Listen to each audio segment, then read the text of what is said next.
one. Hello, everyone. Hi, chat. How are you? How are you guys? Hope everyone's keeping well. As I've said in a couple of posts in the Telegram channel and leading up onto the YouTube channel, I've got a bit of a special stream here today. It is a bit of an auspicious date. It has been 1 year since the full-scale Russian invasion, special military operation, whatever nomenclature you guys in chat happen to prefer the most. And I figured probably one of the best ways to mark this occasion is to hear from someone who the past year, it has been their lived experience.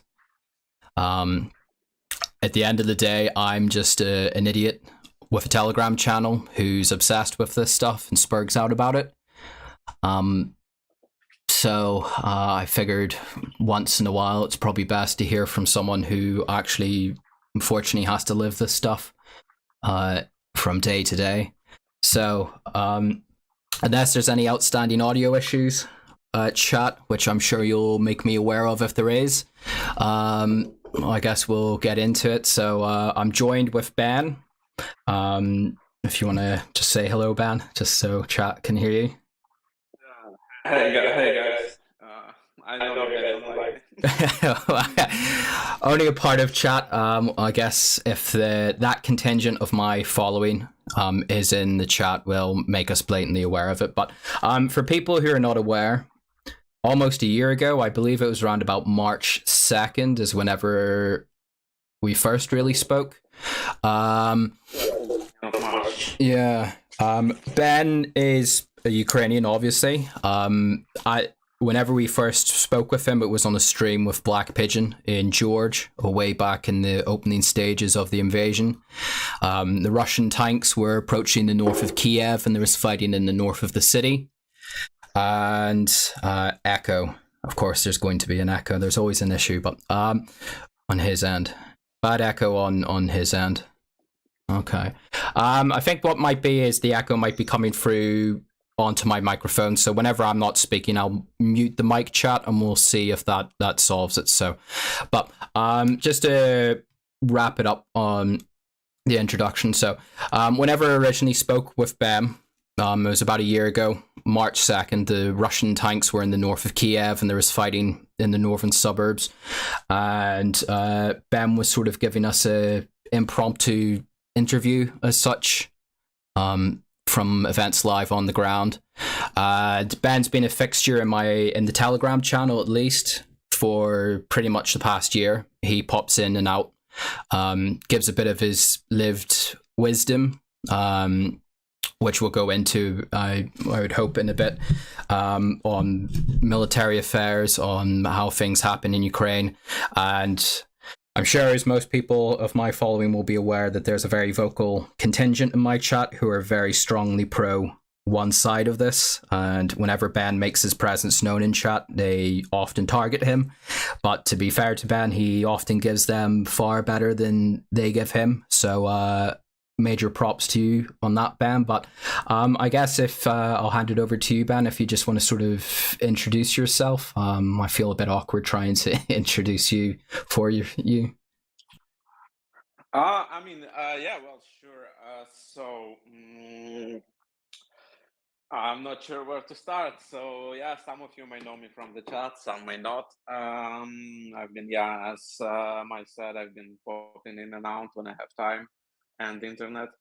I was born in Mariupol, lived there most of my life. Then I moved to Kiev, and then the invasion happened.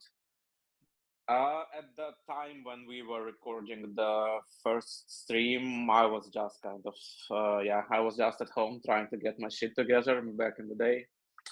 But since then, I would say a lot of change in my life.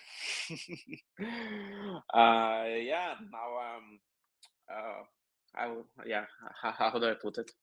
Somewhere not at home, doing something that is not chilling. Okay. He is very quiet, like 3 times you low audio, buddy. I'll bump up the decibels on Ben's side here. Hopefully that solves it. Ben is on his phone at the moment, so we're trying to make a bit best of what we can with it, I guess.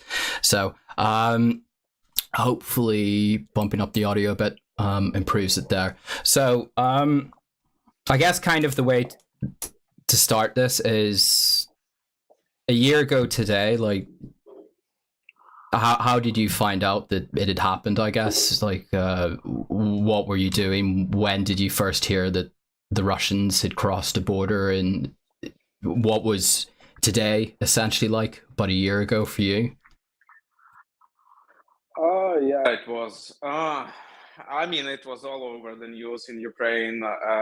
Everybody was kind of itchy about something happening, like from day to day. So I didn't have much sleep on that night, and yeah, while I wasn't having much sleep, I heard some explosions, and yeah, that's when I understand, okay, shit's going down for real.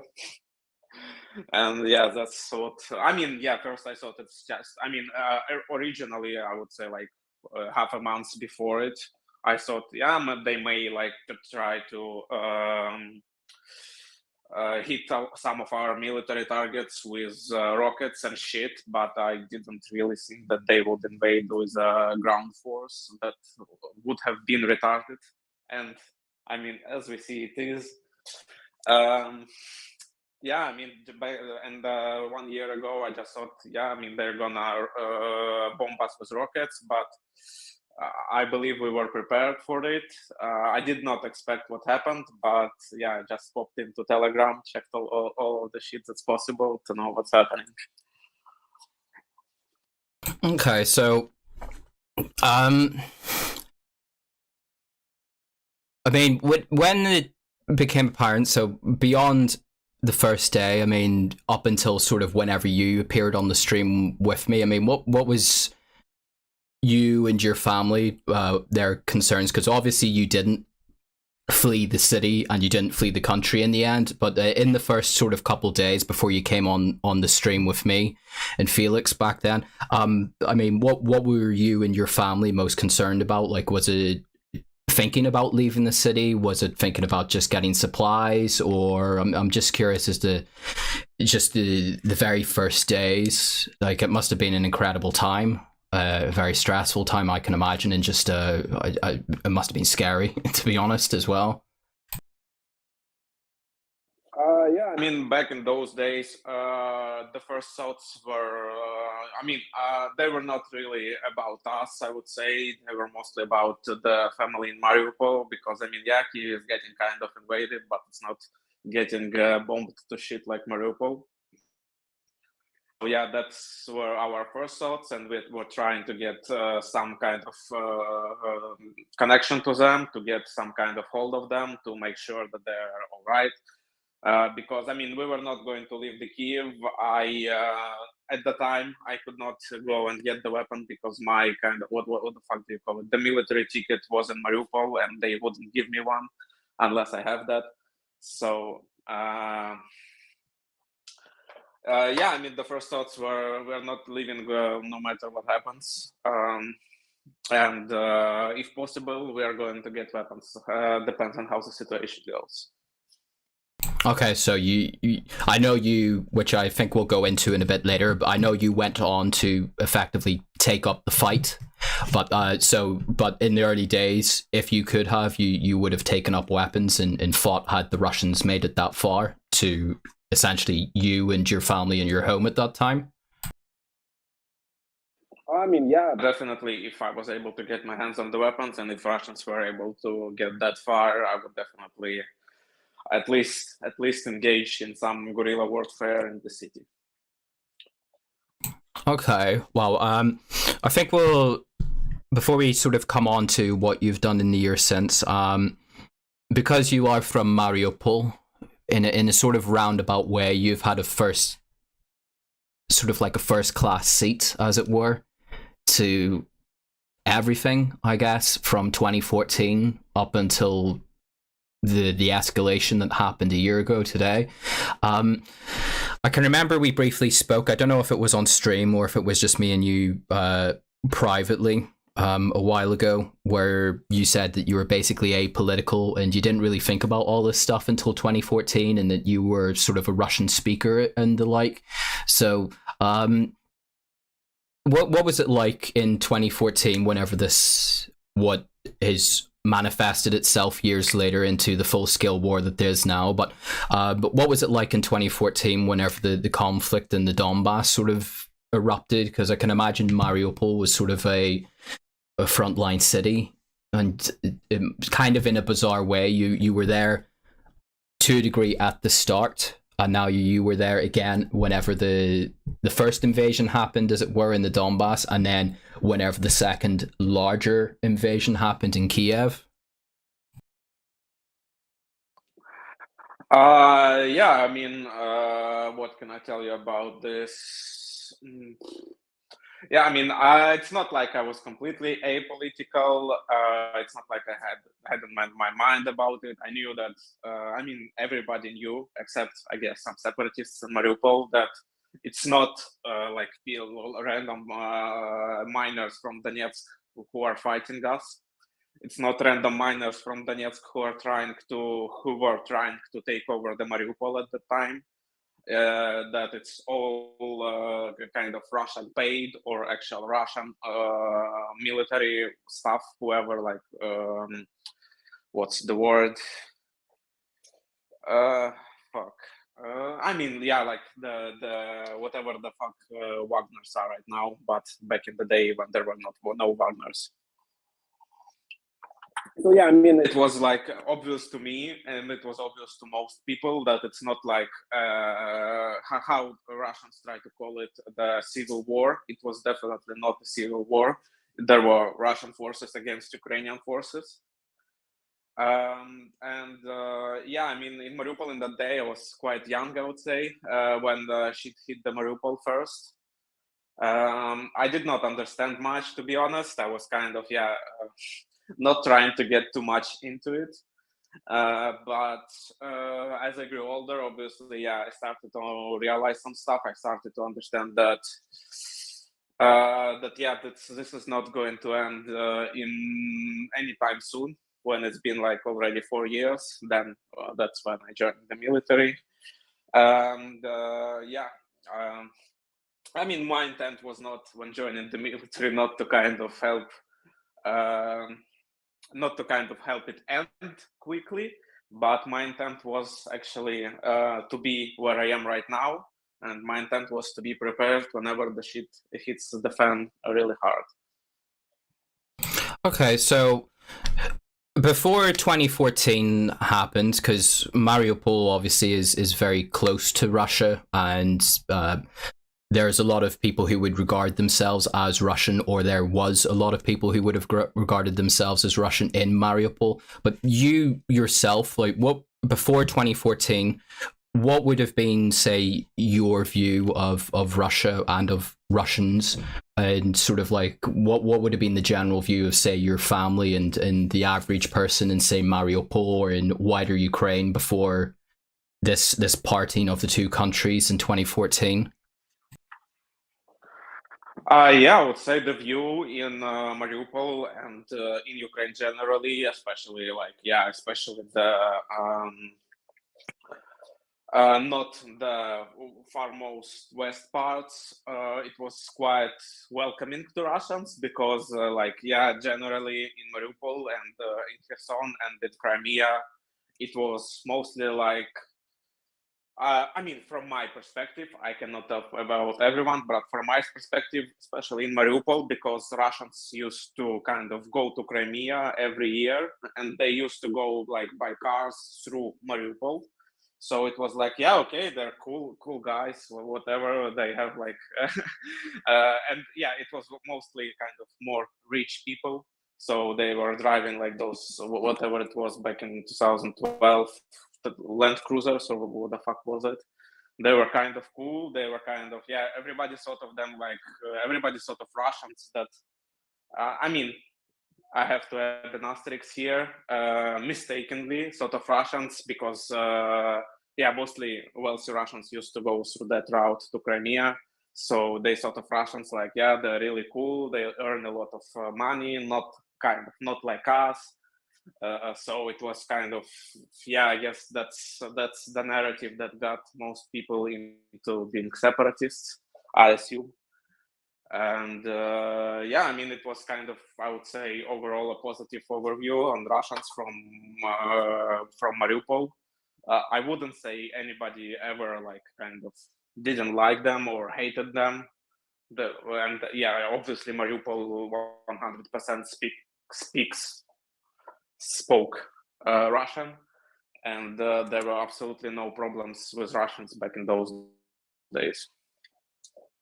Okay, so you obviously since left Mariupol. I mean, did you? And I'm assuming your immediate family, did they leave Mariupol for Kiev? Was it because of the conflict in the Donbas, or was it just to study in Kiev, or just to find better work in Kiev? And what was it that ultimately led you, perhaps fortuitously, in hindsight, to leave Mariupol?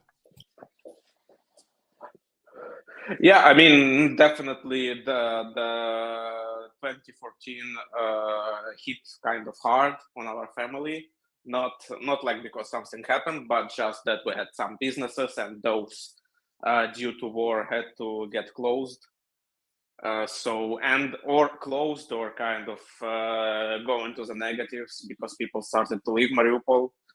But yeah, I mean, we just left Mariupol, I would say 50% due to what was happening around and 50% due to kind of, I'd say, chasing opportunities. Okay, so I mean, see, I'm just because Mariupol is quite close to Donetsk. I guess in relatives terms. I mean, have you? Was it sort of like a regular thing that you would go to Donetsk? I don't know if the family might have had business there, or if you would travel there for some reason or another. But if pre 2014, was it a common thing for people from Mariupol, say, to go to Donetsk, or what would eventually become the DNR, the separatist republics or the like, or was there always sort of like a bit of a separation between Mariupol and that other side of the Donbas? No, there was definitely no separation, not any kind of separation. My dad used to go to work to Donetsk like 5 days a week. He would be in Donetsk, and 2 days a week he would be in Mariupol. That way. So, and yeah, like it was generally, I would say, like whatever you have right now in England. If there is a smaller town, and you need whatever you cannot find in that smaller town, you would go to the bigger town. So you would go to Donetsk for like good medical services, like better shopping and stuff like that. Okay, so yeah, that's sort of like what London would be to all the towns around London. I'm sort of getting the idea of. I don't know if this might be a bit too personal of a question or not, but whenever the conflict in the Donbass happened, was it so close that you would have known people who would have ended up on the other side, for example? Or, I mean, I don't want to say like, do you know family members or former friends who might have ended up on the other side of the conflict? But is it that sort of situation in Mariupol, or would that have probably have been a bit more to the east? I mean, I definitely back in 2014 had kind of, I would say nobody from my family was like that, but I definitely know that some of my friends back from 2014, they, I would say, chose the other side. I'm not sure where they are now, and I honestly don't care. I hope they're dead. But and if they are not, they're soon going to be. But yeah, there were some people I knew who kind of eagerly joined the other side. But I mean, I would say it's really small amount of people, like three, 4 people. So Okay. I guess my family kind of had that. Like that circle of people who are not into being separatists. Okay. Then I guess the other issue sort of to tie up on the Mariupol part. I know you had family in Mariupol, and they were there during the siege of last year. If you feel comfortable with it, have you and your family heard from them? Do you know if they're okay? Yeah, I mean, I'm okay with answering that. Some of them were able to leave Mariupol, so I would say 50% of them are, 50% of them are right now in Ukraine, and the other part is either they were able to go like abroad. I think it was Germany and Italy, and some of them, yeah, still stayed there. But I guess that's just kind of, I would say, not the greatest mentality of I was born here, and whatever happens, I'm going to die here. I don't like that, but yeah, we cannot do anything about it. But no, because I can remember during the siege, I briefly had a discussion with you at one point, and it looked for the worst. So I'm glad that they weren't killed. If that's a bit too harsh of a term to use, but I'm glad to see that they made it through. If that's the right term, I really am. I guess the next point I'd come into. So you left Mariupol, and then you ended up joining the Ukrainian military, and then you served in the Donbas. If you feel comfortable, like, are you comfortable talking about your tour of duty in the Donbas, potentially what you served as and what you did there, or is that probably just a bit too close? No, I guess it's perfectly fine. I served then as an artilleryman, and what we did there is basically just follow orders not to fire. Whatever happens, we don't fire. But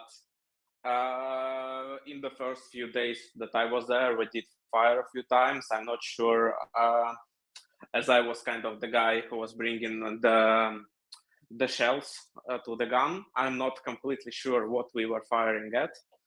But yeah, we did like 3-4 shots, and that's pretty much all my serving experience. We didn't do much more than that. Sometimes we hid from incoming artillery fire, but I'm not gonna mention the time that I was there. That's like pretty much it. The 4 shots that we fired in the first few days, and we didn't fire anything since. So it was, I would say, like a Boy Scouts camp for younger adults. Okay, fair enough. So I can imagine a certain element of my chat is probably reaffirmed their opinion of you through being an artillerist of during that time. But so your experience was just essentially like an artillery skirmish back and forth during the period whenever you did serve. It was just every now and again fire a shell here or there. I just told you that it was literally we fired like first few days I was there, we fired a few shells, and then all of the rest time we fired absolutely 0 shells. So it was it was not like back and forth. It was basically a few shells and then absolute silence from our side, at least. Okay. So just obviously you don't want to tell the dates and stuff you were there, but sort of like how long did you serve there? I'm just curious. So how long were you in the Ukrainian army, and then how long was your tour in the Donbas, the anti-terror zone? Yeah, it was 1 year. I served in the army like kind of a conscript, and then 1.5 years I spent on the front line. So it was all in all together 2.5 years. Okay. So sort of bringing it up until more recently, I can remember sort of towards the end of March last year, whenever the Russian offensive into Kiev had manifestly failed to achieve what it was looking to achieve. The initial Russian invasion was falling apart. And I can remember you said that you were traveling to the east of Kiev at certain points. I believe, forgive my pronunciation, but I believe it's Bavary. the sort of eastern flank of the city where the Russians made it to in the end before they pulled back. Again, not you don't have to say anything that might cause you any trouble or potentially put you in danger or stuff, but I mean, is it safe to say that you took your experience from serving in the Donbas and you've been using that more recently, as in you've been fighting, for lack of a better term, in the war as it is now?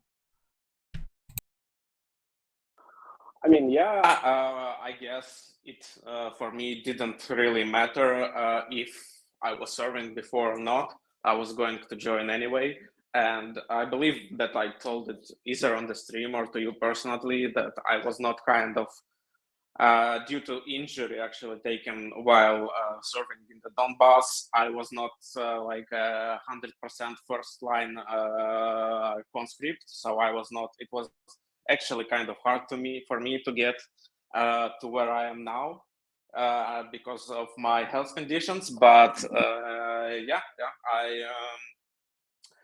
due to me being able to talk to my experience to people who can really listen, I was able to join.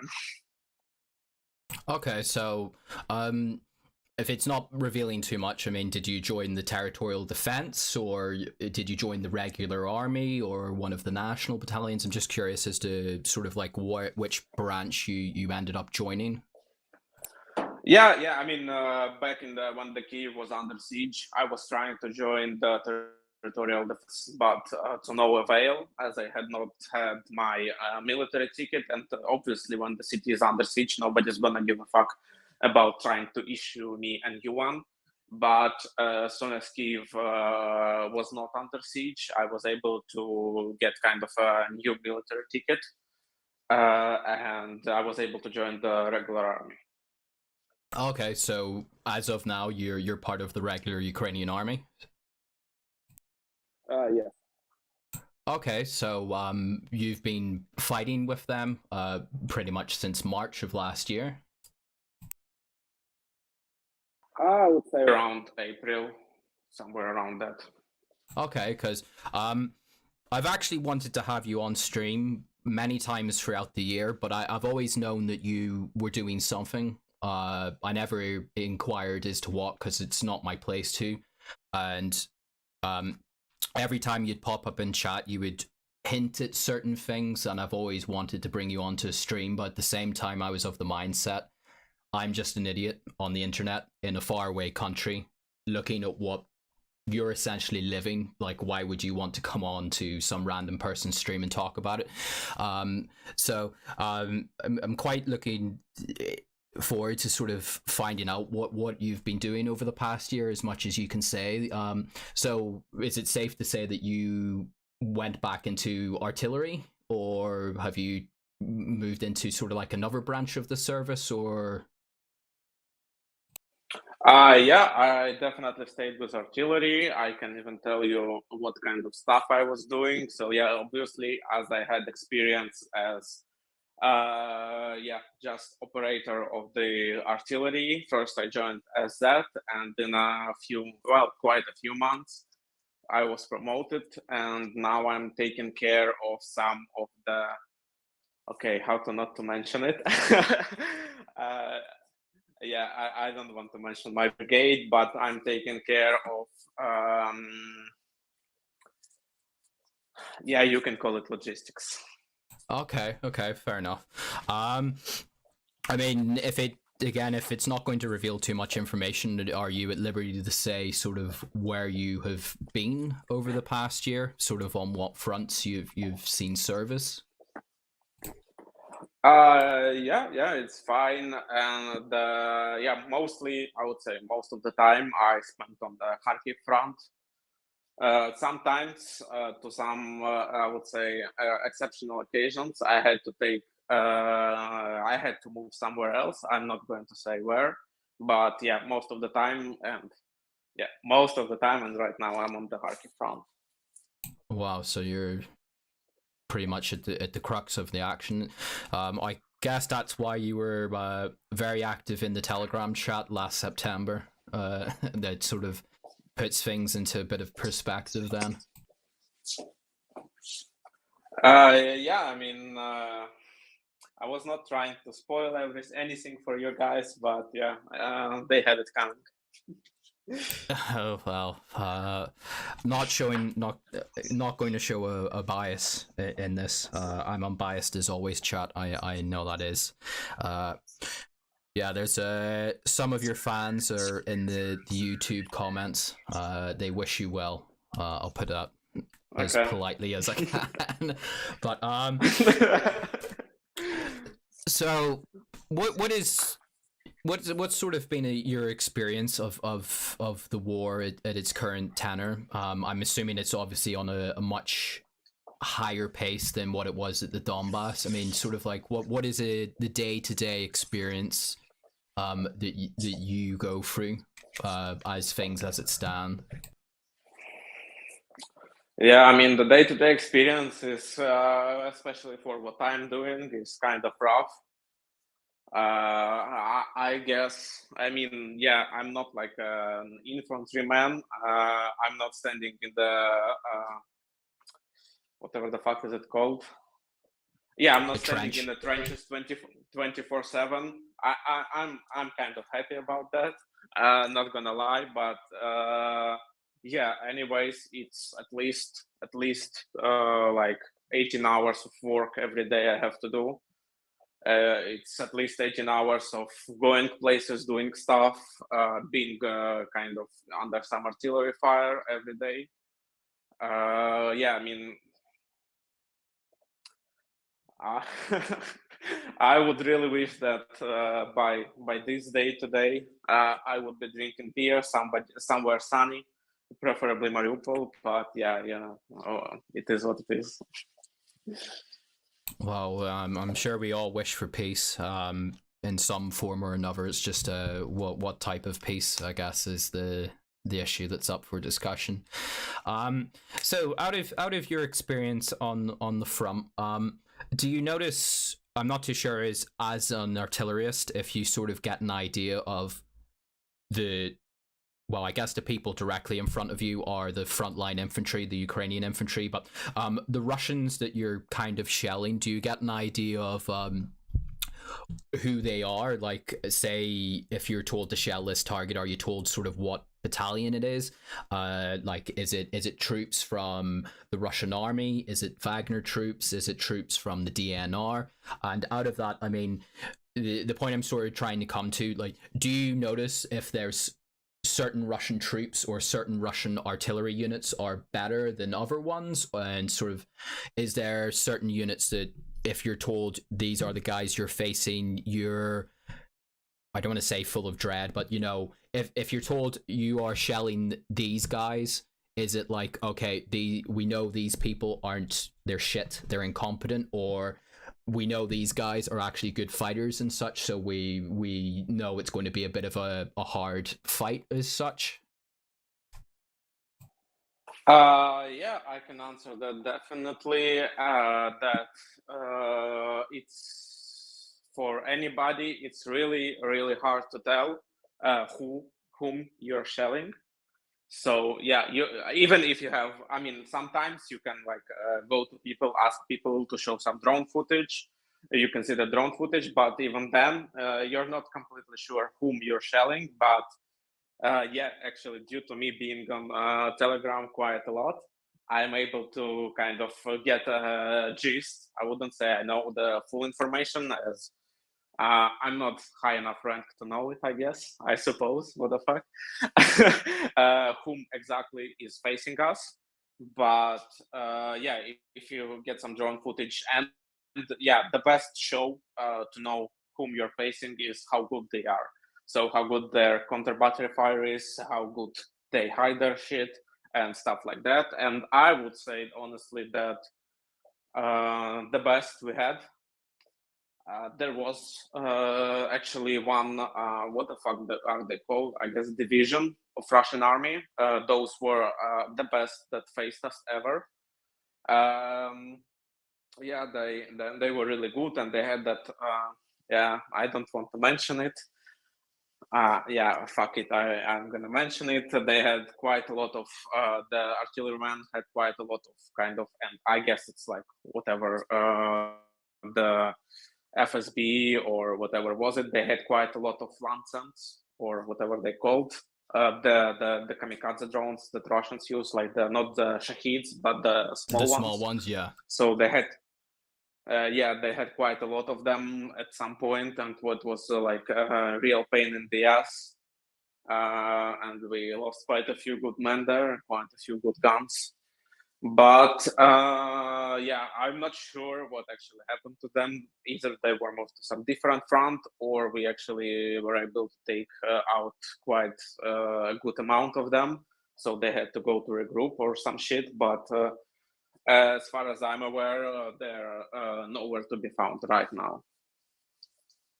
Okay, so what about in terms of whenever you're sort of come under fire from the Russians, like if it's not revealing too much, what is it that's the most dangerous? Is it the Russian counter battery fire, or is it the drones, or sort of, as you brought it up, you sort of insinuated, at least from this unit, it was the drones, but like what is the quality of the Russian artillery? Because we hear a lot of the Russian artillery. The Russians often brag about how many shells that they can fire at a certain target every day in such and such, but firing a lot of shells isn't necessarily a good thing. It's down to how many shells hit.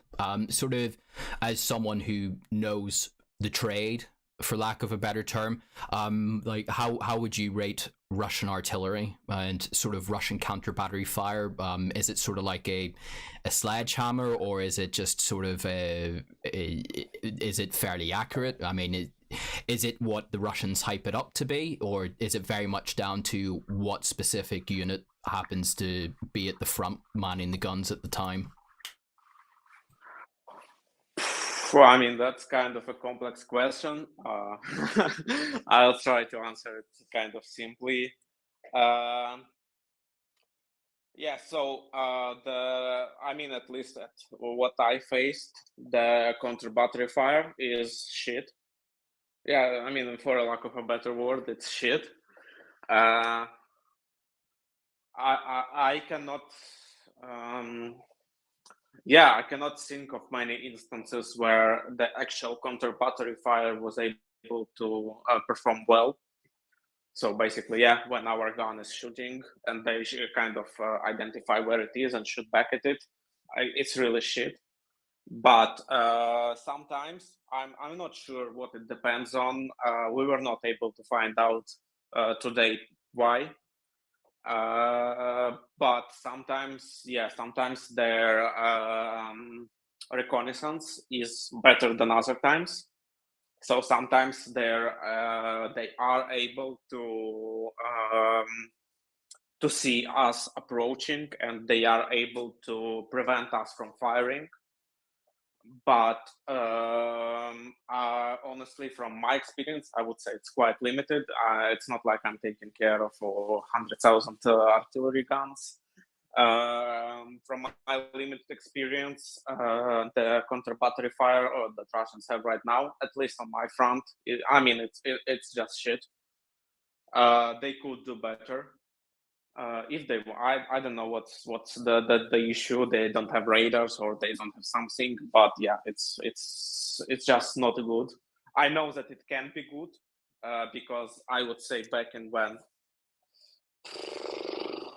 I would say around November, it kind of got better. Since November till today, it got better. But before that, it was complete shit. Now it's just not really good. They can improve it. I don't know how. Honestly, don't know how they can improve it, but they can. But for some reason, they don't improve it to be, as good as it can be, because per my understanding of whatever I was doing the last year, counter battery fire is. I guess it's an essential that you need to have so your troops survive. Okay, so to be honest, that's kind of been my Telegram channel throughout the entire year. It's just the seeming incompetence the Russians constantly undermine themselves with. which is obviously to your benefit. But it is bewildering that a military such as Russia seemingly can't master what you would imagine would be very basic things you would require of say an artillery, combined arms, how not to lose an entire naval infantry brigade crossing a field in the open. It really seems that in many ways the Russians are their biggest enemies in sort of the way they conduct some of their operations.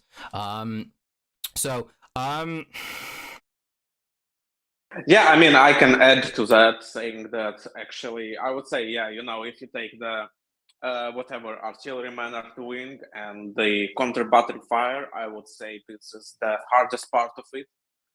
So yeah, I mean, I don't know how to tell it, but it's like a scale where the hardest part of the scale is counter battery fire.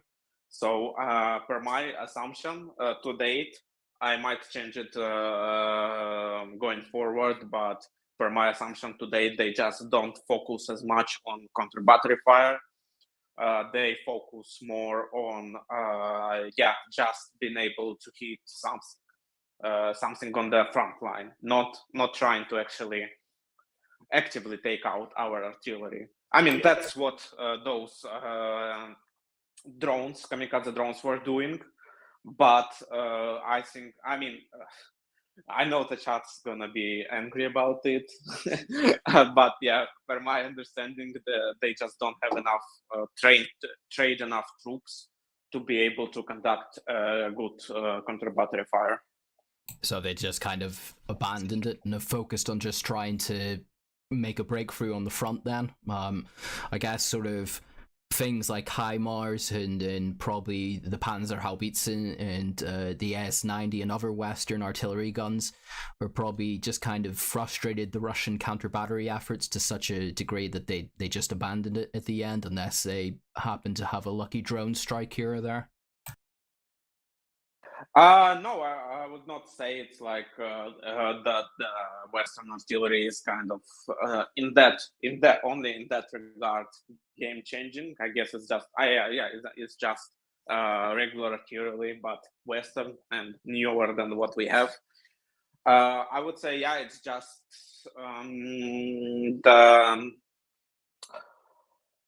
the training that people have. That both artillerymen have, and that the training of counter battery radar people have. I mean, I hope I'm not revealing too much, but sometimes Ukrainian army is lacking in that as well, because I would say it really takes a lot of experience and skill to be able to perform good and actually resultful counter battery fire. Okay, well, like I say, if you feel at all sketchy on anything that you prefer not to say or feel might probably not be said, feel free not to. You're under no obligation. I don't, I'm a passive observer to this stuff. I look at it on the internet and post it into a small Telegram group for people to get angry at. I know some people in chat might not like to hear this, but I'm not looking to be an active part of this stuff, and I wouldn't want anyone at all to get hurt in any way, shape, or form by anything that's said in my channel or on any of my streams. So like I say, Ben, you're not under any obligation at all to say anything that you don't want to or would feel shouldn't be said. Yeah, I mean, it's fine. It's just, I mean, I guess it was said a lot of times by people, I guess, smarter and more aware than me that we have some problems in troops experience as well, but it's far from what Russians have actually, because from what I heard around the front, the best artilleryman, the best counter battery fire comes from the DTR and LNR artillerymen, who actually had quite a lot of experience with firing an artillery, not like Russian troops who fired it 10 times on the training fields, and that's it. That's all of their experience in their lives. So yeah, I would say that artillery-wise, DPR and LNR artillerymen are much better than Russians ones. Yeah, I guess if that's kind of the war they've been fighting for 8 years, I guess they should have gotten better used to it at some point. I've actually heard that claim from a number of people, notably, of course, I refer a lot to Strelkov, Igor Garkin in my Telegram channel. He's one of the very pro-Russian people who make this distinction a lot. I often hear that the DNR and the LNR, their troops are often far better than the vast majority of the actual Russian army in terms of motivation and just how they conduct themselves. Obviously, certain examples aside would be Wagner, the VDV, the Russian naval infantry, and certain Russian guards divisions. But in terms of the vast majority of the Russian army, often I hear the claim that the LNR and DNR troops are leagues better than the vast majority of Russian troops. Well, you've said that it seems to be the case in artillery. Do you know if that sort of pans through into the infantry as well? Like, is it just that the DNR and LNR people tend to be more motivated and they've kind of been fighting for 8 years, that it just makes them better troops by just the nature of what they do, or? Yeah, I guess it's quite a complicated topic. at least because the GNR and the LNR troops were quite heavily watered down by like random conscripts from the whatever the fuck is it's called, from that they were taken from the streets of Luhansk and Donetsk, like basically for the whole time of the war. So I mean, yeah, the infantry troops were quite watered down, and it's for me it's kind of hard to assess their competence in that regard because yeah. I'm not fighting in the trenches. It's hard for me to assess who is better and what. I can I can clearly speak about some artillery stuff. So artillery wise, and I guess it's kind of makes logical sense that no, actually since I guess 2016, almost zero confrontation of infantrymen happened along all of the front. So it's not like you're going to get much experience from that. Yeah, I guess it was just sometimes some random people shooting each other in trenches, and there were no offensives, no defensives, nothing like that. So I would assume that LNR and DNR infantry is not as good, as did not have as much of experience as their artillery, which was actually, per my experience, firing quite frequently and quite frequently hitting their targets.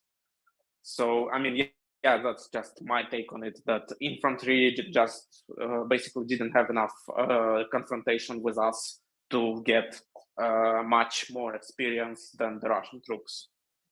Okay. Well, as I guess we'll sort of wrap up on the artillery angle at least.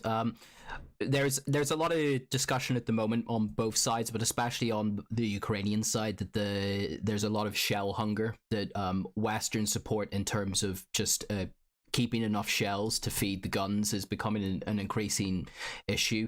If it's not revealing too much, I mean, are you getting enough munitions to keep the guns firing in an effective manner, or is there sort of like a growing concern that sooner or later there's going to come a crunch where there's just going to be a shortage of shells, that it's just not going to be effective as much as it was?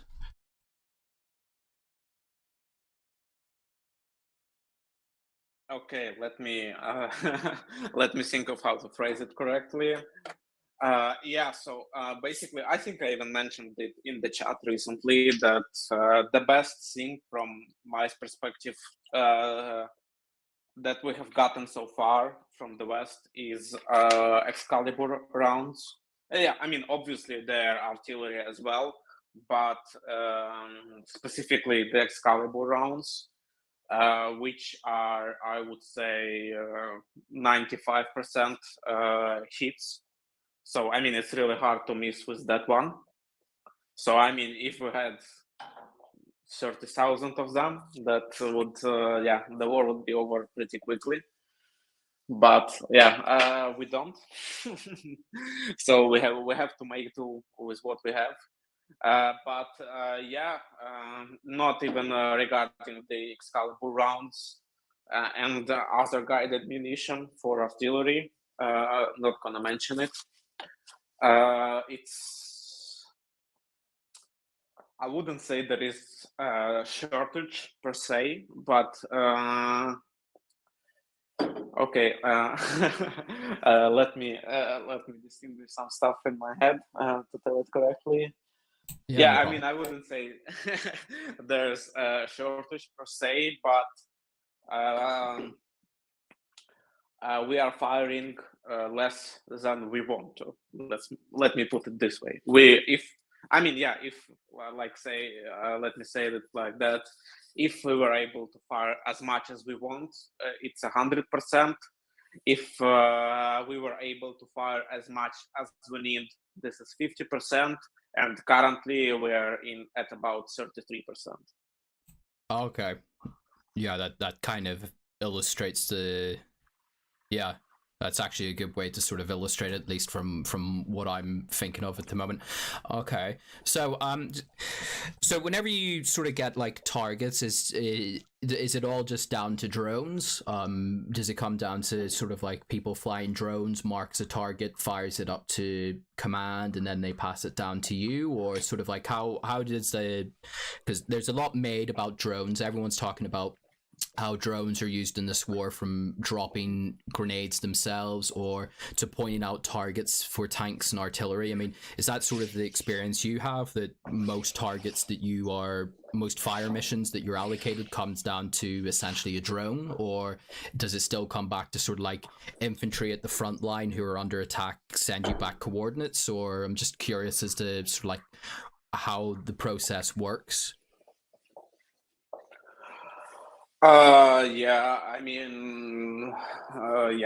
the regular answer. It depends, and in this case, it depends on the possibility of flying drones, at least.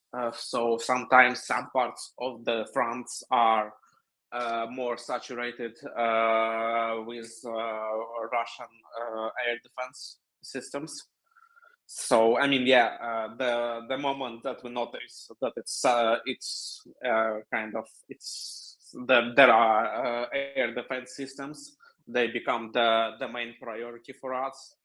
But in those parts of the front, it's more of infantrymen, like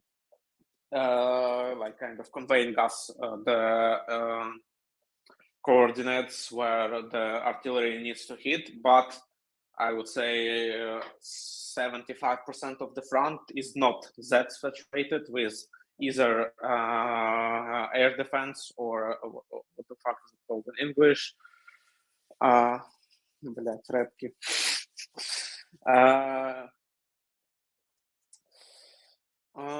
Like those ones that the ones that just kind of block the signals. What are they called?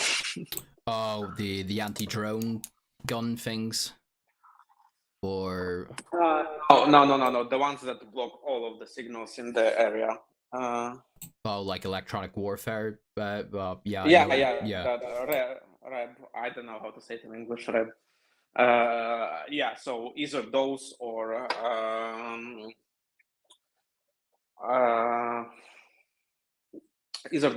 air defense, but it's not, at least where I am, it's not that saturated. I'm guessing the Russians are having some problems with air defense systems, and there is a kind of shortage of them. Since, I mean, if we had a lot of air defense systems at our disposals, we would put them basically everywhere, because they are, I mean, the drones, they cause, for both sides, they cause quite a lot of havoc. So as long as you have at least some kind of radar that is able to detect drones, you don't need to necessarily take them down. You just need to know that they are there. It really, it really helps. If you know there is a enemy drone in the area, you will be able to command your troops to retreat, to command your artillery to retreat, not to get fired upon. So I guess the role of the drones in this war cannot be underestimated. Yeah, I mean the thing that's sort of I'm speaking as someone who's I mean I'm military trained.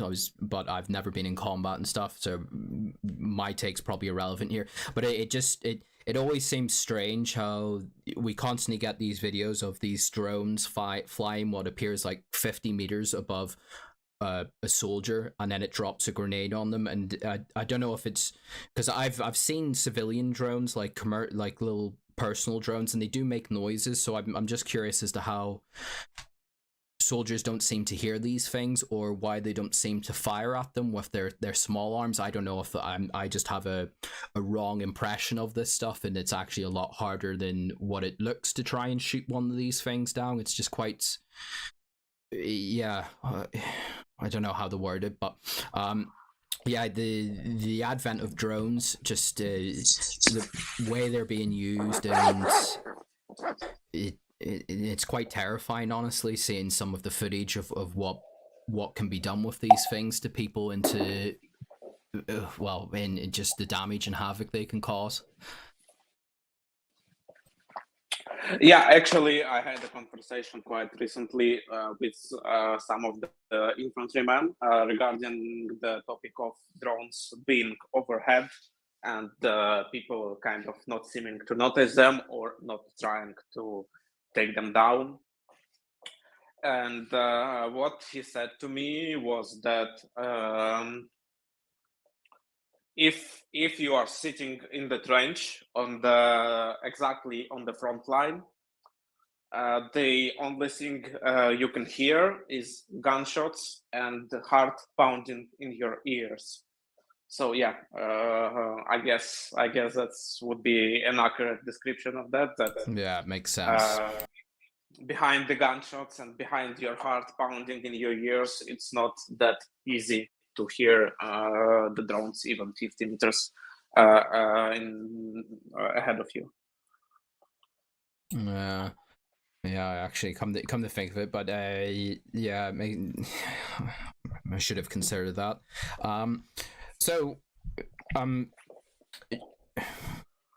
Have you ever come into contact with sort of like Western volunteers? And if you have, what's your impression of them? Do they seem like effective and adequate fighters, or something else? I mean, I never had contact in them in battle, so I was not able to see them perform. And I don't think we actually covered any of them, as far as I can remember. But I did get a chance to speak to some Polish volunteers when they were kind of heading somewhere.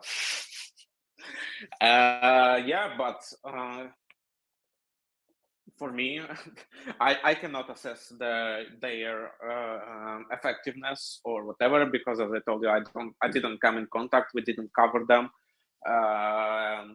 We didn't even speak to them at any point. But I mean, I guess kind of operation related. But I did talk to some of the guys, and they seemed pretty cool. They seemed quite motivated, which I did not expect it from them. I guess because they're kind of coming to fight for a different country. I don't think I would have been able to do that myself. But they told some stories to me, but I'm not gonna mention those stories. Fair enough. They're quite gruesome. But yeah, I mean, the only contact I had is just talking to them. Like, I would say it was kind of a campfire talk, if you can call it that. And yeah, all I can say about them, they were pretty cool guys, pretty chill guys, quite motivated, which I did not expect. Yeah, that's pretty much it. Okay. I guess for the other side, have you ever come across, like, say, Russian POWs coming back from the front or such? And if you have, sort of like, what was your impression of Russian prisoners if you came across them? Like, did they seem like a ragtag group, or did they seem like properly trained troops who had just been beaten in battle? Or I'm just curious if you've had an experience of Russian soldiers, sort of like directly, captured ones at least. Yeah, I mean, from my experience, yeah, obviously I didn't capture any troops myself, but I did see some, or some of them were kind of being temporarily for the night, temporarily sheltered where we were staying. So I had a chance to talk to them. They were actually guys from Donetsk and Luhansk. So they were, I guess, they were LPR and the DPR militia. But I mean, some of them were mobilized, some of them were kind of hardcore separatists, and I mean, all of them seemed. Yeah, I mean, I guess it's hard for me to tell who looks like beaten in battle and who looks like just random guy from the street taken captive. It's kind of hard to tell if you don't see, I guess, hundreds of them. But I guess my main, actually, as much as yours, my main point of reference would be some videos from the Telegram, so from the internet, being able to see some of the other POVs, how they, who they are and what they represent. But honestly, from those guys, I didn't see them as kind of fierce fighters beaten in battle and taken captive. I mean, I know the chat's gonna be angry at this, and they're gonna say, "Okay, you're fucking retards. You just don't understand anything." But yeah, well, they seemed like random people taken out of their life and been taken captive. Yeah, so and they look far to that. Okay, well, as I said, chat can say what it wants. It's not about chat tonight, unless someone in chat has actually experienced this stuff firsthand and wants to put their 2 cents in. I'm not particularly concerned about chat's hot takes tonight. Preferring to hear someone who's actually lived this, as opposed the hottest take from someone's bedroom in Idaho or London, to be honest. So no, I mean, it's a pity. I can. Okay, yeah, I saw a comment in the Telegram group about the the M bomb that I dropped last stream. I actually remember it. It was funny.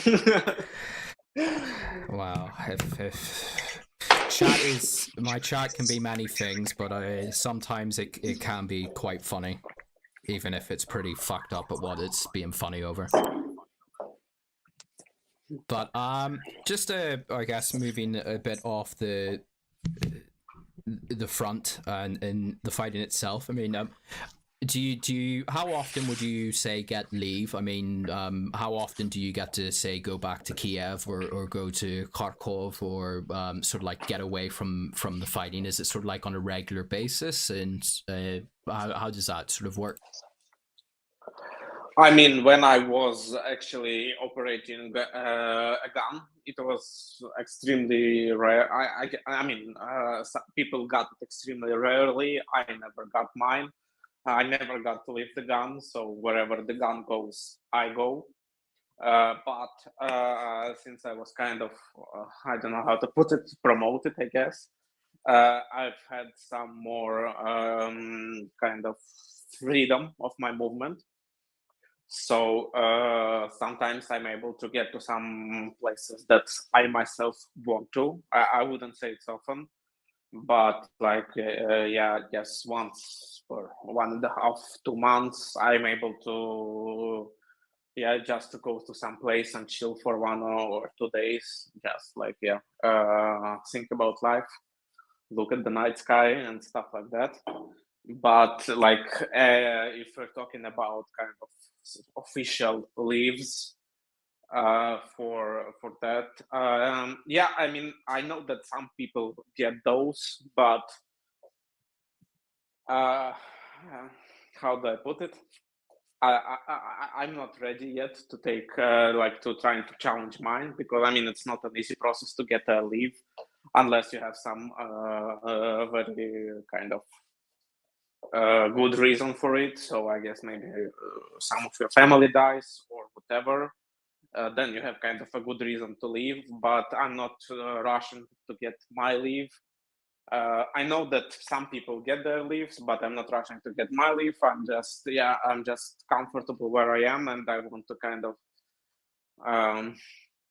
take it through to the end on myself. I don't want to burden my family with kind of my feelings, with my experiences, and with my fucked up mentality after this. I just don't want to burden them with it. When the time comes, the time comes. If we win, when we win, I'll be able to go back to my family. But right now, I just don't feel like that's the best option to take. Or I guess that's just my take on it. Okay, yeah, I can respect that. I can imagine must be a quite a thing to do to go from battle back to quote unquote normal life and then just slip back into battle. It must be quite a jarring experience. I've had brothers who did that. Well, not quite to the same. I would imagine not quite to the extent that potentially you might. They served in Afghanistan and Iraq, which is a bit of a different scenario. But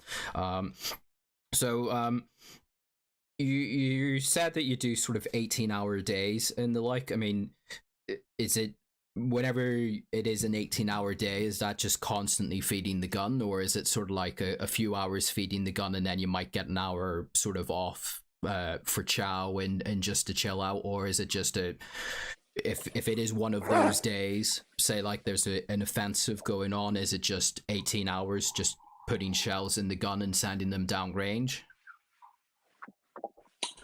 I mean, as I mentioned, I think I did that. I got kind of a promotion, so I'm not the dude on the gun anymore, and I'm kind of taking care of different stuff. But that stuff being that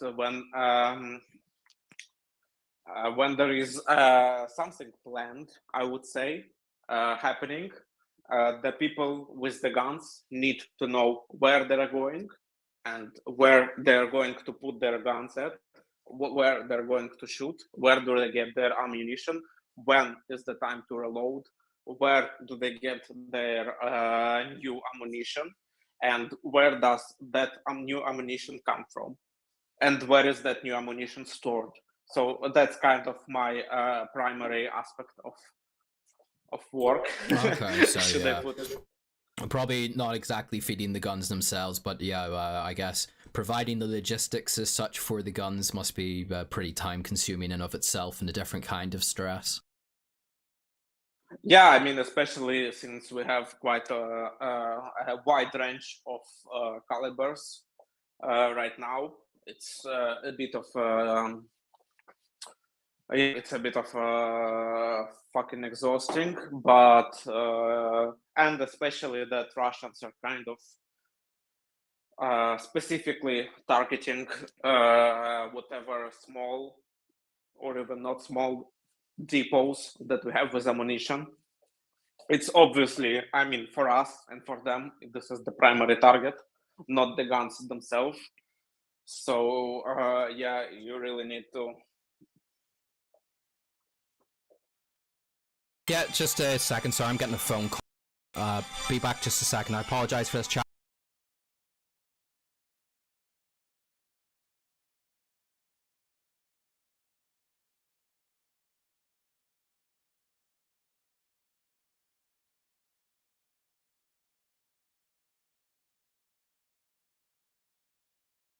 Sorry for that. As always, people decide to call me at the absolute worst time. So I apologize for that to you, Ben, and I apologize to you, chat. I guess sort of moving on to sort of potentially the future. I mean, there's a lot of talk about a grand Russian spring offensive that was meant to have started last week, 2 days ago, today, tomorrow, whenever. Is there that sort of feeling amongst you and sort of the troops around you that there is something coming, or is it just kind of like another damp squib? Yeah, I'm not sure where you got the notion that some kind of grand offensive is coming. I guess it's the Russian Telegram channels, or even not only Russian, Ukrainian as well, and independent as well, are kind of putting out that notion that some kind of grand offensive is coming. But per my knowledge, the grand offensive has begun like end of January, maybe beginning of February, and that is the great offensive. So so that there's not going to be anything else that is the great offensive that was coming. So I'm assuming it's Vuhledar, obviously Bakhmut, sometimes over here on the Kharkiv and Luhansk front as well. But yeah, there's not going to be anything more. They don't have anything more that is the great offensive that was coming. And yeah, it's pretty underwhelming, I suppose. But that's what you get. That was what you get for being Russian, I suppose. It is very underwhelming if that is it, because the Russians can do a big song and dance, but if anything, this war has proved it's that the Russians might do a song and dance, but actually achieving the dance is something else. But the thing that's kind of really puzzling me is they've mobilized between 300 to 500,000 men, and if this what they've achieved, or rather not achieved, if this is the offensive that's been going on the past couple months, if that's what 300 to 500,000 men can achieve, it's not a very good picture for the Russians, adding on to not a very good picture overall through what the Russians are seemingly unable to achieve. Yeah, those 300 to 400,000 men, they've been deployed even as early as, I guess, October. They have been actively deployed, so these are completely incompetent troops who got maximum of week of training, which is basically shooting your gun 5 times and being sent to the front line. So some of those, I guess it was they were gradually sending those out. So October, November, December, January. I'm sorry to upset some people in the chat. I'm sorry to upset them that that is the grand offensive. There is nothing else coming. But yeah, it is what it is. I guess most of the mobilized troops that Russia had are already utilized or already dead. That's just the truth. I'm sorry. Well, I guess looking back to your side, the Ukrainian side, is there sort of like a growing expectation that Ukraine is going to be going on the offensive in the near future, or like what's the sort of feeling along that sort of line? I cannot tell you anything. You can. I actually didn't see many. I mean, I don't look at every post you make, but I didn't see many posts of words of what is it called? Main. Yeah, I'm not sure if you know the guy Budanov.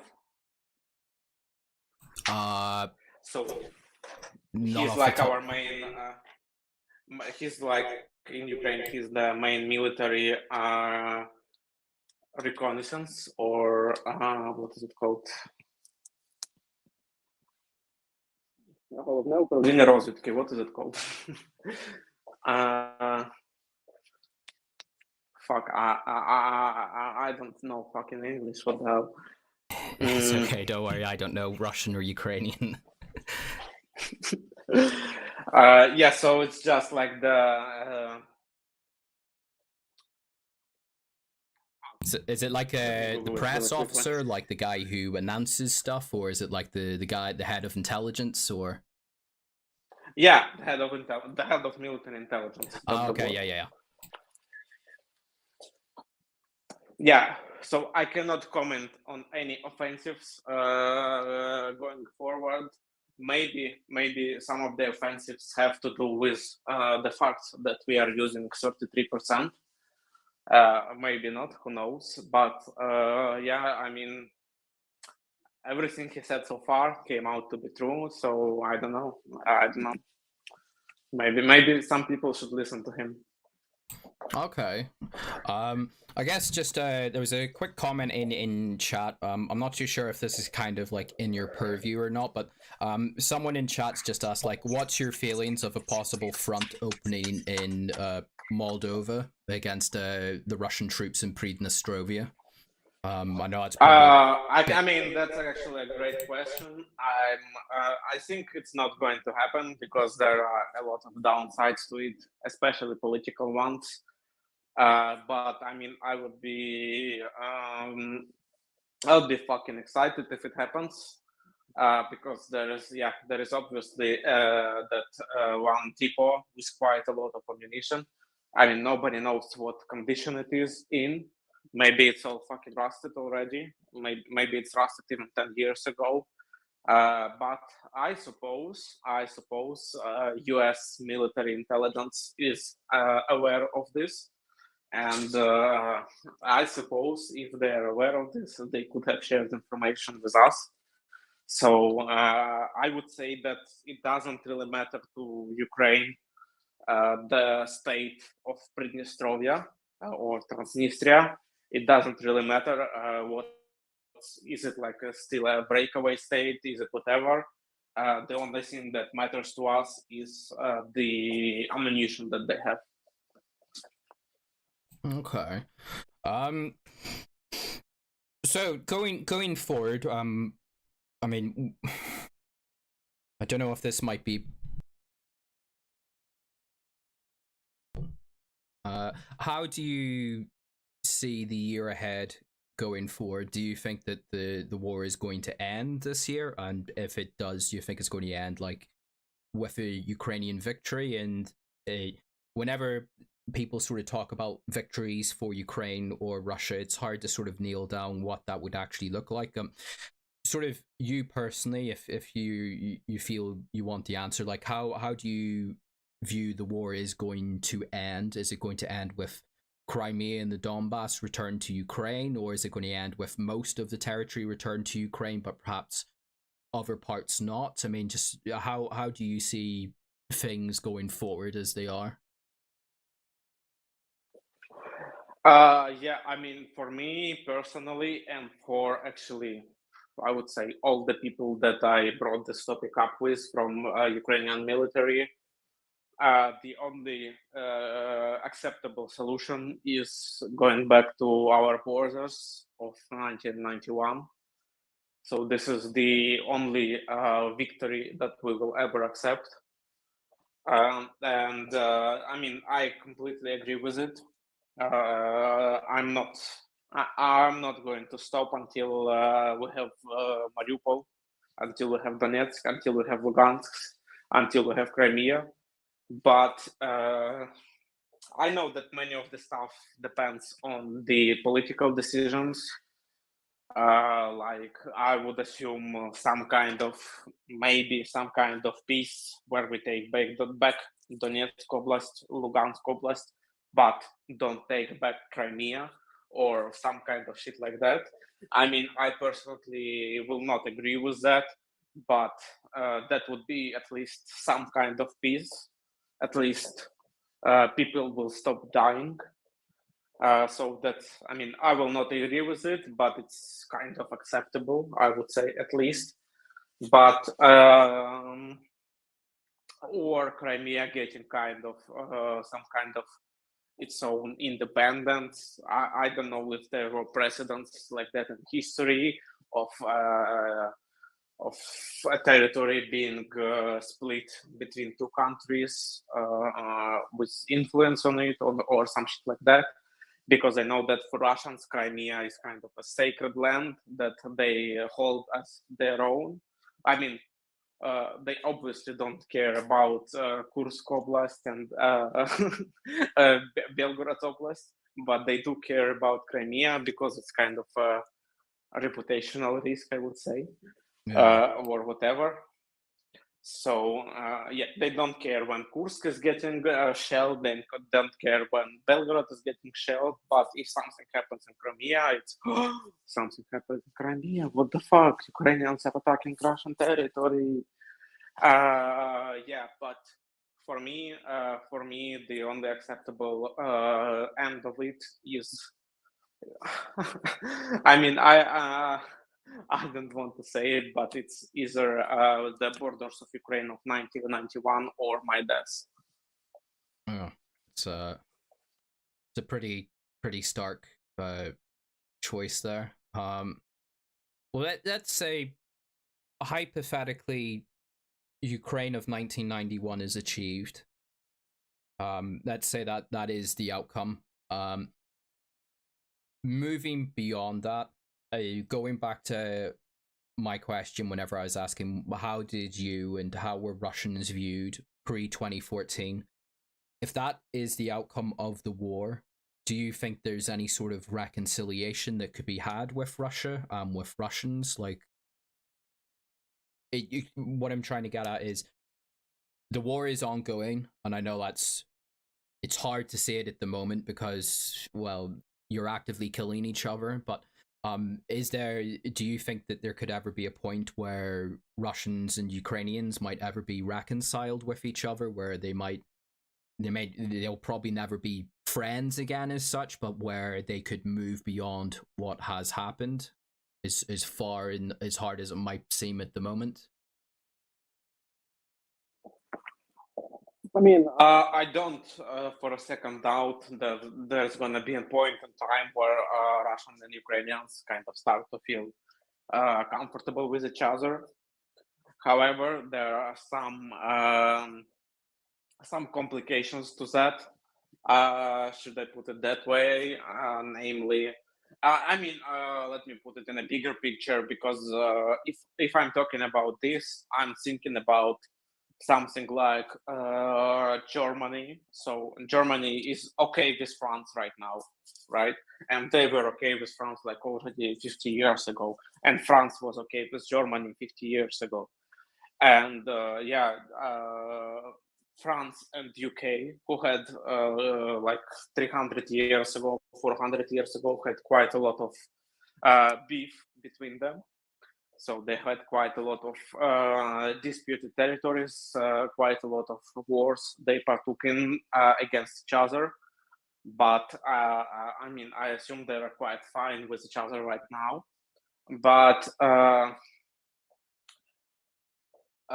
for me, taking into account Russia, with their, I guess it's one of their main points of their propaganda that, however you want to put it, either it's propaganda or state narrative or whatever, is that Ukraine should not exist and is historically wrong. The whole existence of Ukraine is historically wrong. So in that regard, I might assume that until all people who were exposed to this state narrative are gone, there is not going to be any kind of friendship between Ukraine and Russia. Okay. So I don't want to say re-education because that might sound a bit too strong, but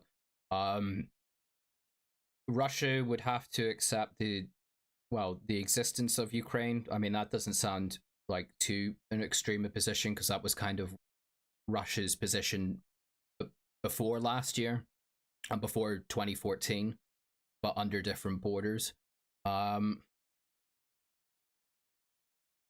Trying to quantify this at the moment, but yeah, I sort of understand what you're getting at. It's I mean, ultimately, like as a foreigner, as someone completely detached from this, the closest I have an attachment to any of this in real life is I happen to have Ukrainian and Russian friends, and I did a dissertation on this stuff.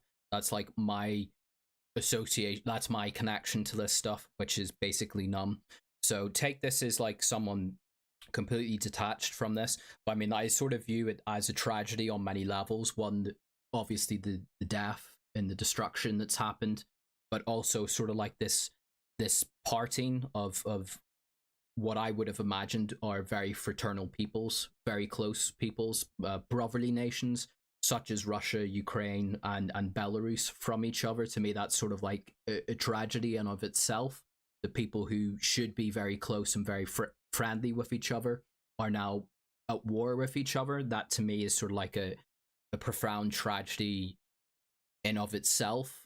So I find how what's the point I'm trying to get at? I mean, should be friends with each other is kind of I would say strong words, because actually I don't think that people.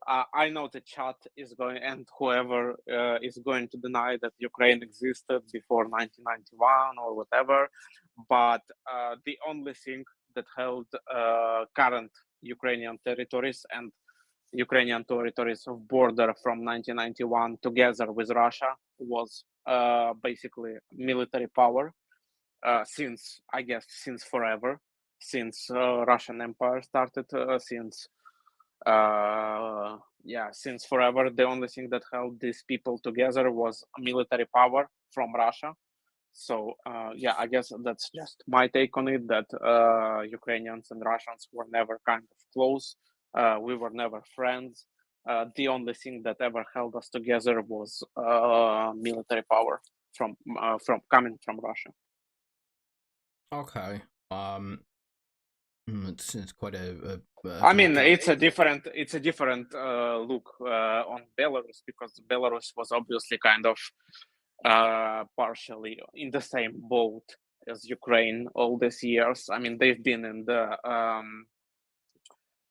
they've been part of Russian Empire. They've been part of whatever it's called in English. Княжество Польско-Литовское, Polish-Lithuanian. Polish-Lithuanian Commonwealth, yeah. Yeah, they were part of it and whatever, but they never kind of got their own identity. They never were recognized as their own people by Polish people. They were recognized by kind of partly Russian, partly Polish, and by Russian people, they were always recognized as partly Russian, partly Polish, so not exactly Russian, kind of. They even named it like kind of whatever the fuck it was. Ruthenia or White Russia or no, I mean the Malorossi and Belarus. Little Russia, yeah. So they named us kind of in their own vocabulary, so they understood that we are not completely part of them, and the only thing that was holding us together is their military power and us not being able to get away from them. Okay. Well, I guess on top of that, I mean, I can remember whenever we first sort of spoke, obviously, and it was touched on in this that you spoke Russian. Coming from Mariupol, you were a Russian speaker. Are you do you still speak Russian, or as sort of like your go to language, or have you are you one of the people who have sort of tried to move over to speaking Ukrainian as their language first and foremost? I mean, with my family, I still speak only Russian, but on the with people that I speak with my on my work, I should say, we speak like whoever is more comfortable with what. I mean, I speak absolutely fluently both. So somebody from Lviv will never tell that I'm from Mariupol, as I have. I mean, I have no accent. I speak fluently both languages. So whoever is more comfortable with both, but I would say if not taken into consideration like talks with my family, I would say it's like 70 to 30 speaking Russian and 30 speaking Ukrainian with people. Okay, so the idea that like Russian speakers are being like pushed out and Ukrainians being forced, at least in your experience, that's not the case. Is if you speak Russian, you can perfectly speak Russian, and no one's going to treat you different in Ukraine or such, because there's a lot of speculation over the years, and especially I see a lot of the Russian telegrams constantly coming out with it saying like you can't speak Russian in the Ukrainian army, or else like you'll be demoted or you'll be discriminated or such. In your experience, No, that's just no, no. That's. I mean, I have never seen somebody like speaking to me that I should not ever speak Russian. I have never encountered that in my life. I mean, maybe sometime when I was on Lviv, people did not like to talk in Russian, but it was not like, okay, you speak Russian, you're a separatist or whatever. So it was more like I'm comfortable speaking Ukrainian. I don't want to speak Russian with some people, but I mean in the army, nobody cares. You speak whatever you're comfortable with, especially in some tense situation. No, I mean nobody actually gives a single fuck about what language do you speak. As long as you convey the correct information, everybody understands it and everybody gets it. okay. Okay, that's sort of illustrates a point there. I am conscious that we are approaching almost 2 hours here, and I really don't want to take up more time than I need to. So I'll just fire out a couple more points to you, and then if you're comfortable, Yeah, sure, sure. So I dedicated from my time around 2 hours, so it's completely fine. okay, not a problem. So just going back to the previous point where we're sort of talking about like how the war might end. Forgive my pronunciation, but Aristovich, the former press secretary for the president, and a couple of NATO officials have come out and said, and I'm kind of thinking this is the way it might potentially go, is that the war might get to a stage where it's kind of like a Donbas situation, but on a larger scale, as in like one side can't push the other out of the territory it holds, and the front lines get kind of locked at where they are, and it just sort of devolves down to another kind of artillery war, kind of like what the Donbas conflict was between 2015 up until 2022. Um,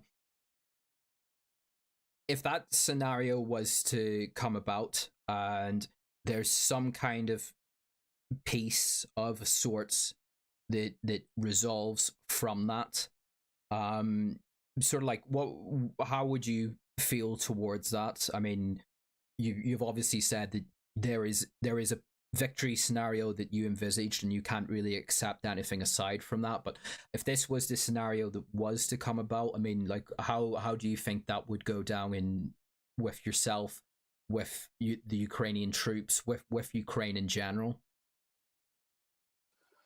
I would think that that kind of scenario would go down really badly. And honestly, I mean, I believe that Arestovich spoke about, or Arestovich, I honestly don't even know myself how to correctly pronounce it. He spoke about it more of like, whatever the fuck did he call it, the Korean scenario. Yeah.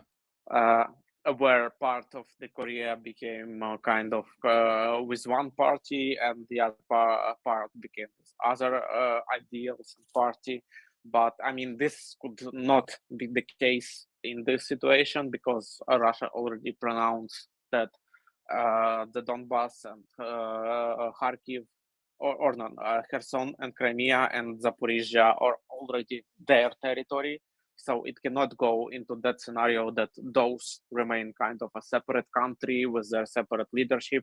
Obviously, kind of still having extremely noticeable ties to Russia, but still kind of their own kind of I guess, state.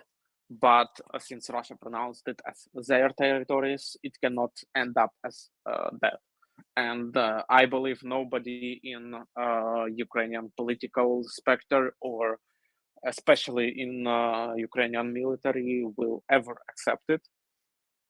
I mean, it would be kind of the worst case scenario for me if that would ever come to life, that we kind of partially concede those territories.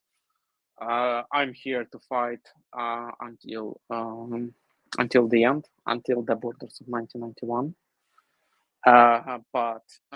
And I would assume 99% of everybody in the military is here for that, and it will not go down well with the military. It will not go down well with the civilians as well. It will not go down well with any kind of political party that will take up the place of the Zelensky. And I think, I don't think that this is ever an acceptable scenario for Ukraine. And I think we will do absolutely everything that is in our power to not get to this scenario. Okay. If it's starting to get a bit like, obviously as a soldier, I'm aware that like politics isn't quite what you dabble in, but I mean, sort of, how do you view the president? How do you view Zelensky? I mean, I personally don't like his politics. I think he's a bit too social liberal for me. But you know, he's not my guy. He's not my country. But I can definitely respect him as a wartime leader. I think for Ukrainians, he must be like their version of Churchill. Is often the term that's thrown about, but I'm just curious, like how do you view the president? I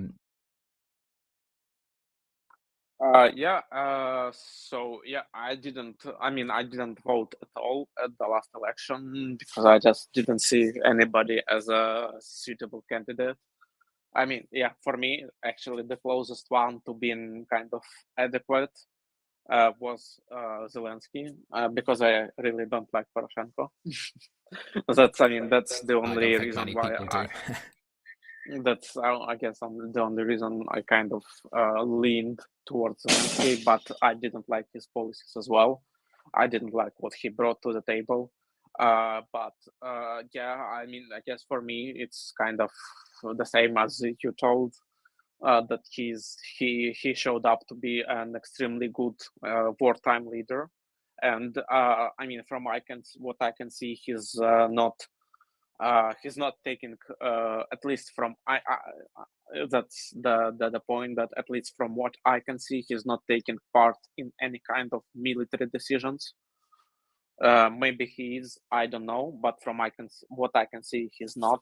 And as long as he's not taking part in any kind of military decision, so he's keeping up with requesting more weapons, like going to whatever, to Oscars, to whatever, whatever the fuck he likes. I think it's great.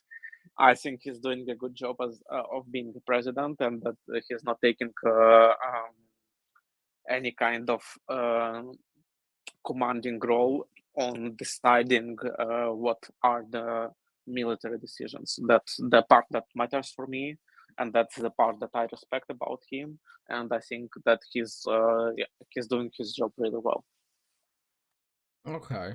Well, I think we'll probably start to wrap it up here as we approach the second hour, and I'll let you get back to your far more important work, as it were. But I guess sort of because there's people in chat, and I can see some of them have said this. I mean, if there are any adequate questions in chat, I can answer them. Well, I mean, I told you before, as long as these are not the questions regarding why I'm fighting for K parades, I'm fine with it. Yeah, well, one of them actually said that, and I wasn't going to word that, but I was just going to ask, not with that term, but just like, what is it that motivates you as such? Like, why do you do it? If that's not too blunt of a question, like, what motivates you to pick up the rifle, the metaphorical rifle, as it were, and fight? What motivates me, I would say that the fact that I feel personally, I feel that this is my land. I feel that my ancestors lived here. I know that my ancestors lived here, and I know that my ancestors fought for this land. They fought for this land during World War II. I mean, they did fought in the Red Army, but they did fight for that land. They fought for that land much before the Soviet Union. My ancestors fought to be free, and I feel that it's just my obligation to continue the fight and to keep what my ancestors fought and died for, and to keep this land free, and to keep this land whatever the population of this land wants it to be. Okay, Ben. I'm having a quick look through chat to see if there's anything that any questions that I might quickly fire at you, but none that immediately spring out the top of my head. And like I say, we've approached 2 hours, and I know you said that kind of 2 hours was the limit. So yeah, I mean, I'm smoking. I have one more cigarette, so it's fine. Okay. I think there's no, not gonna ask that. That was already dealt with. Let's see. I guess the only one that immediately springs out to me is someone's asking sort of like, how do you view sort of Ukrainians who left the country? I'm not too sure if they've specified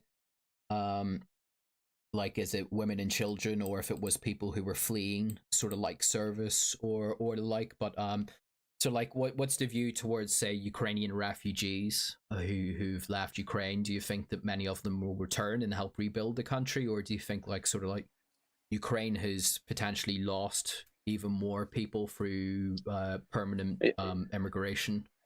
Yeah, I mean, obviously, some people are not going to return. That's just the fact. Some people just will feel more comfortable in Europe. That's just the fact. But I mean, I hope, and if I'm alive by that point, I will do everything in my power to kind of enforce the whatever is happening in the government to help those people come back, and to get as many people back as possible, I guess. And I mean, for if we are speaking about the men who left the country, either, I mean, some legally, I think they would have not been good fighters anyway. So I mean, I guess we didn't lose anything in that regard. But yeah, I hope the government will be able. I mean, if it will not, again, stressing that if I'm alive by that point, if they will not be able to, I will do everything in my power to help it kind of implement correct policies for those people to come back. Okay. And I guess sort of the final one that immediately picks up, and then I'll definitely let you head off, was I guess you might not really have an interaction as such here, but there's someone asking if you could answer sort of what the general mood of the Ukrainian population is, the civilians.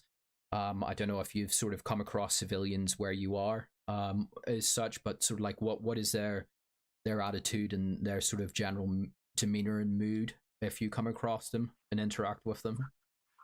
Yeah, I mean, most civilians, if I don't go back into the back line, if I'm speaking about civilians on the kind of front line or the occupied territories, then I think everybody who was actually pro-separatist left with the Russian army on the territories that I'm currently at. And the general mood against these civilians would be, yeah, they're quite happy that the Russians are not here anymore. They're quite happy with us coming back. I had quite a few kind of, I mean, I was not on the front lines, but I was kind of met with quite a few people who fed me, who gave me a place to sleep, who quite welcomed me back in the occupied territories. So I guess these people that are left here are quite happy that they're back in Ukraine, and the general population, from what I gather, I mean, I obviously speak to some of my friends, I speak to my family who are back, who are not participating in the war, and their general mood is, I mean, yeah, I guess the Kherson and Kharkiv offensive kind of brought that mood up quite a bit, and that this their mood is that, yeah, we're quite fine, that we're quite fine, and they're good. I guess they give their consent for us to do whatever we want until we achieve victory. Okay, well, thank you very much, Ben. It's good to speak to you again, and honestly, I hope the best for you. I hope that you make it through all this in one piece and go on to live a very happy life, however it may take. I'd love to have you back on it again at some point, but like I say, I always feel that whenever I feel the urge to drop you a message or stuff, I'm always like, I'm just an idiot on YouTube and Telegram, and this guy's like out literally fighting a war, so he's probably got far better things to do. But yeah, I mean, if you ever have a bit of time and you want to scream at chat and call them vatniks or whatever it is, give them as good as what they give you, you're always welcome to a platform here. Yeah, sure. If I have the time in any kind of near future, until we have any kind of, I guess, what the fuck is it called? I forgot the word. If we have any kind of moves on the front line, and Yeah. if I'm alive at that point, I guess we can speak again when something changes. Yeah, no problem. Like I say, Ben, thank you. It's interesting to hear from someone who this is their lived experience, that this is your life essentially. And I thank you very much for giving me another chance to sort of hear it and to put it out to the people who, for whatever reason, listen to me and follow my channel. So I appreciate it a lot. Thank you so much. And like I say, keep your head down, to keep safe. Yeah, I mean, I'm happy to go on stream sometimes and go in the chat as well, because I see a lot of. I mean, it's just like for me, in my sometime before I go to sleep or whatever, I just like to go into the chat and talk to some, if you can call them people, just have some fun. Because I mean, I don't like to talk to. Yeah, I mean, I don't like. I follow a lot of Russian Telegram channels, but I don't like to talk to Russians. They're all like batshit crazy, batshit retarded. I don't feel like there's a need to talk to them. They have made it all up for themselves. They know what they're doing. But for the chat, I think it's kind of funny sometimes to speak to people, to kind of hear, yeah, as I said, kind of hear how I'm fighting for the gay parades, how I'm fighting for the Jews, or whatever. It's quite entertaining for me sometimes, so I just drop in the chat sometimes when I have time. Yeah, and I can drop in the stream sometimes as well, if you like to have me on. and if I have something new or interesting to tell. Yeah, no problem. I appreciate it a lot. There was actually quite a few Ukrainians in the channel. There was a woman in Odessa, and there was another woman in Lvov, and there was a couple others, and then there was a whole bunch of Russians as well that used to be in my Telegram channel. But as you've experienced yourself, often it's a bunch of very strange North Americans or Europeans who have bizarrely genocidal fantasies for people they've never met or a country they've never been to that has largely driven those people away. I think that was more my fault for allowing it to happen in the first place. But like I say, I'm rather appreciative that you've managed to stuck around, and you often give these individuals as good as they get. I should also put in the caveat, because I can see it already happening in chat. If there is someone out there listening and you're in the Russian army and you want to give your take, I'm more than happy to have you on as well. I have no skin in this game. I'm a passive viewer of it. So if you are out there, do get in touch. Honestly, if there is somebody out there from the Russian army, you can drop me a message. I would love to hear their take on it as well. Well, there you go. If there is someone in my channel who is a member of the Russian army, get in touch. Who knows? We might put you on a stream with Ben, and I'm sure that would be great entertainment there. Yeah, I mean, I'd love to speak to somebody who's not dead yet from Russian army. Oh, wow. Like I say, thank you very much for this, Ben. I don't want to keep you anymore. I've appreciated it immensely, and at least in the YouTube chat, that's the one I'm mostly following. There are some people who are quite interested in what you were saying. So honestly, thank you so much. I hope you have a good and a safe evening, and that hopefully you make it out of this safe and sound in however it ends, in whatever fashion, and hopefully hear from you again soon. Yeah, I hope those tax bills for my Excaliburs and your electricity bills don't bother you too much. Radio, not a problem. I'll let you go here then, Bam. Thank you so much, and hopefully speak to you soon. Thank you. Bye. Not a problem. See ya. So, there we go, chat. It's a bit of a... I feel that was kind of an appropriate way to sort of round off the anniversary, as it were. To hear from someone who actually lives and experiences this, and is someone who's actually involved in what I talk about on a day-to-day basis. I hope that you guys kind of got something out of it. I know some of you will very much not like the fact that I had Ben on, but again, I have to stress, like, if you're here for me to feed you propaganda from one side or the other, you know, it's not really what I'm here to do. I'm just a retard sitting in my apartment behind a computer. That's all I've been for the past year. If there's someone who's actually involved in the stuff that I'm talking about, I'm obviously going to try and get them on, and so that they can speak, so that you can hear from the people who this is actually affecting. That's kind of why I had the people on. Bizarrely, most of them tend to be American, but it's why I had Sam on from Pridnestrovia last year, and why I've had I did have a Belarusian, but also the American who lives in Minsk as well. Preferably, if I can, if there's someone who's actually close to this stuff, I'll try and get them on.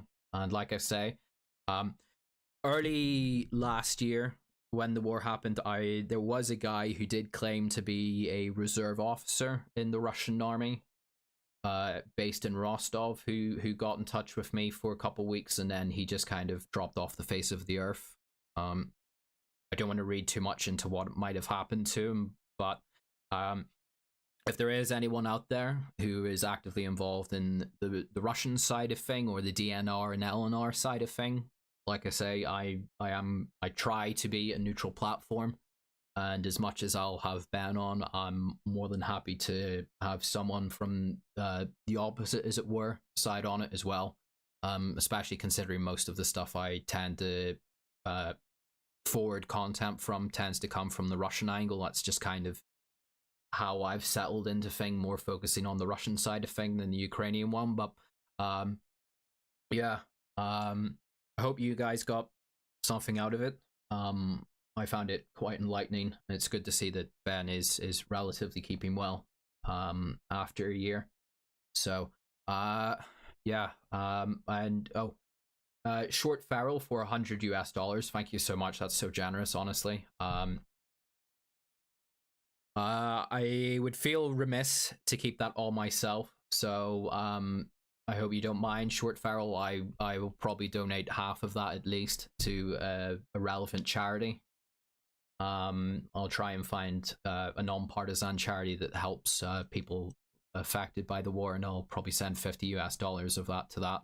I just feel a bit strange keeping all of that, considering the topic of this, but much appreciated Ben's appearance tonight.